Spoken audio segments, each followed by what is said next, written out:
नमस्कार दोस्तों। आज हमारा सेल्फ लव प्रैक्टिस का है 14 डेज स्वयं को प्रेम करना। आपकी दूसरे सप्ताह की समीक्षा, मतलब जो कुछ भी हमने सेकंड वीक में किया है उसको उसका जो है वो सारांश हम इस चैप्टर में बताएंगे, उसकी समीक्षा करेंगे, उसको डिस्कस करेंगे।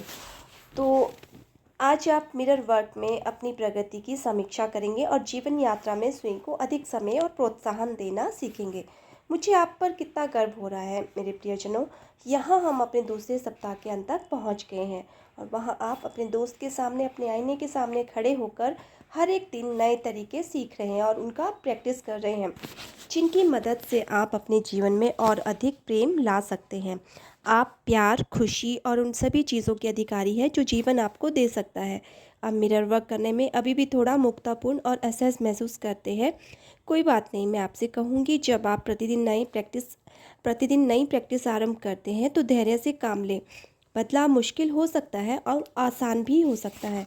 याद रखें, यह खुद को प्रेम करने और स्वीकृति प्रदान करने की यात्रा है और अपने समस्त प्रयासों को स्वीकार करें। आप पहले ही इतना कुछ प्राप्त कर चुके हैं। आपने देखा है कि कैसे आपका आईना आपकी कही बातों और आपके किए कर्मों के प्रति आपको और अधिक जागरूक करने में मदद करता है। आप उन चीज़ों को जाने देना सीख रहे हैं जो आपके लिए अच्छी नहीं है। आप अपनी सेल्फ टॉक के प्रति अधिक जागरूक हो रहे हैं। आप अपने कहे शब्दों को ध्यान से सुनकर उन्हें सकारात्मक अफर्मेशन में बदलना सीख रहे हैं।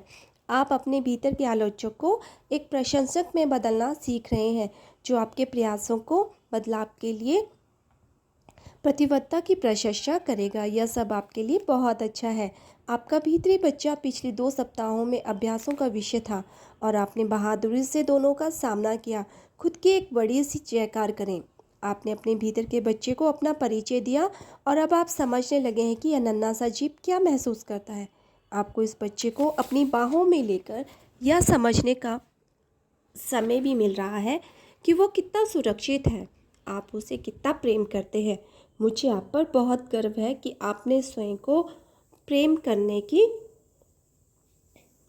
और इतना बड़ा कदम उठाया है। इन पहले 14 प्रैक्टिसेस के बाद आप सीख रहे हैं कि कैसे आपका शरीर आपके अंदरूनी विचारों और धारणाओं को प्रतिबिंबित करता है। आप अपने शरीर के संदेशों पर ध्यान देने लगे हैं। आप अपने शरीर को वह प्रेम भरा पोषण देने लगे हैं जिससे उसे आवश्यकता है। उत्साहवर्धक विचार और सकारात्मक अफर्मेशन आप भी देख रहे हैं। आप कितना अच्छा महसूस कर सकते हैं जब आप अपनी सच्ची भावनाएं व्यक्त करते हैं, भले ही वे सकारात्मक हो। आपको उस मेहनत के लिए, उन अभ्यासों के लिए अपने आप को बधाई देनी चाहिए जो आप दूसरों के प्रति अपने क्रोध को समाप्त करने के लिए कर रहे हैं। यह ऐसा उपचारात्मक अनुभव है जो वास्तव में आपका जीवन बदल सकता है। अपने डर को समझकर और मिरर वर्क के दौरान उसे संबोधित करके आपने सप्ताह को महत्वपूर्ण पाठ सीखा है। आप स्वयं अपना डर नहीं है। डर सिर्फ आपके मन की एक कमजोरी है।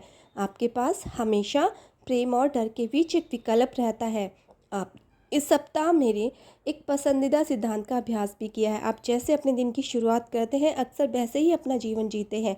मुझे यह जानकर बहुत खुशी हो रही है कि आप अपने दिन की शुरुआत प्रेम भरे विचारों के साथ करने का प्रयास कर रहे हैं।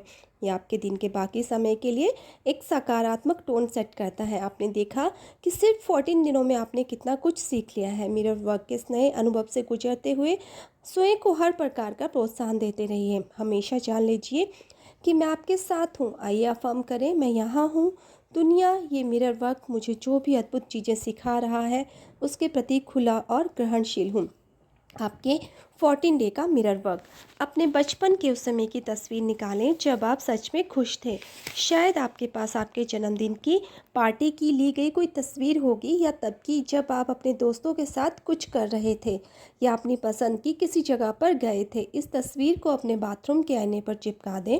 उस तस्वीर के जीवंत और खुश बच्चे से बात करें। उस बच्चे को बताएं कि आपका फिर से वैसा ही महसूस करने का कितना मन होता है। अपने भीतर के बच्चे से अपनी वास्तविक भावनाओं की और जो बात आपको रोक रही है उसकी चर्चा करें। अपने आप से अफर्मेशन कहें, मैं अपने सारे डर बाहर निकालने को तैयार हूँ, मैं सुरक्षित हूँ, मैं अपने भीतर के बच्चों को प्रेम करता हूँ, मैं तुमको प्रेम करता हूँ, मैं खुश हूँ, मैं संतुष्ट और मुझे प्रेम मिलता है। इस अफर्मेशन को 10 बार दोहराएं। शक्ति आपके अंदर है। उन भावनाओं और टिप्पणियों को पढ़ें जो आपने उस दिन के मिरर वर्क के बाद लिखी थी। एक नए पृष्ठ पर आज की मिरर वर्क के दूसरे सप्ताह के बाद की भावनाएं और टिप्पणियां लिखें। क्या अब आपको अभ्यास आसान लगने लगे हैं? क्या अब आप आईने में देखने में अधिक सहज महसूस करने लगे हैं? लिखें कि आपको कहाँ सबसे अधिक सफलता मिल रही है। लिखें कि कहाँ आपको सबसे अधिक मुश्किल हो रहा है। उन चीज़ों में आपकी मदद करने के लिए एक नया मिरर वर्क अभ्यास और अफर्मेशन तैयार करें जहाँ आपको रुकावट महसूस हो रही है। अपने मन से और अपने जीवन से प्रत्येक नकारात्मक, हानिकारक, डरावना विचार और सोच दूर करने का चुनाव करें। अब किसी भी प्रकार के हानिकारक विचार या बातचीत को ना सुने, ना उनका हिस्सा बने। आज आपको कोई नुकसान नहीं पहुंचा सकता क्योंकि आप चोट खाने में विश्वास करने से मना कर रहे हैं।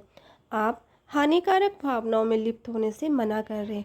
चाहे वे कितनी भी उचित प्रतीत हो रही हो, आप हर उस चीज़ से ऊपर उठ रहे हैं जो आपको नाराज़ या भयभीत करने की कोशिश करती है। हानिकारक विचारों का आपके ऊपर कोई प्रभाव नहीं हो रहा है। आप सिर्फ वह कर रहे हैं और सोच रहे हैं जो आप अपने जीवन में चाहते हैं। आपके लिए जो भी करना आवश्यक है उसके लिए आप स्वयं ही पर्याप्त हैं। आप उस शक्ति के साथ एकाकार हैं जिसने आपको बनाया है। आप सुरक्षित हैं। आप दुनिया में सब कुछ ठीक है। आपकी दुनिया में सब कुछ ठीक है। तो ये था हमारा आज का 14 डेज़ का अभ्यास, सेल्फ लव प्रैक्टिस का 14 डेज़ का अभ्यास। इस चैप्टर में हमने जितना बाकी के डेज़ में लास्ट वीक में किया है उस सब को हमें फिर से रिवाइज़ करना है और फिर से उसकी प्रैक्टिस करनी है। और हमने क्या क्या सीखा है उसके बारे में सोचना है, समझना है और उसे अपनी ज़िंदगी में फॉलो करते रहना है। तो आपको ये मेरा वीडियो कैसा लगा? अच्छा लगा है तो लाइक कीजिए, शेयर कीजिए और सब्सक्राइब कीजिए। फिर मिलते हैं हम अपने नेक्स्ट वीडियो में। Tata, bye bye and take care.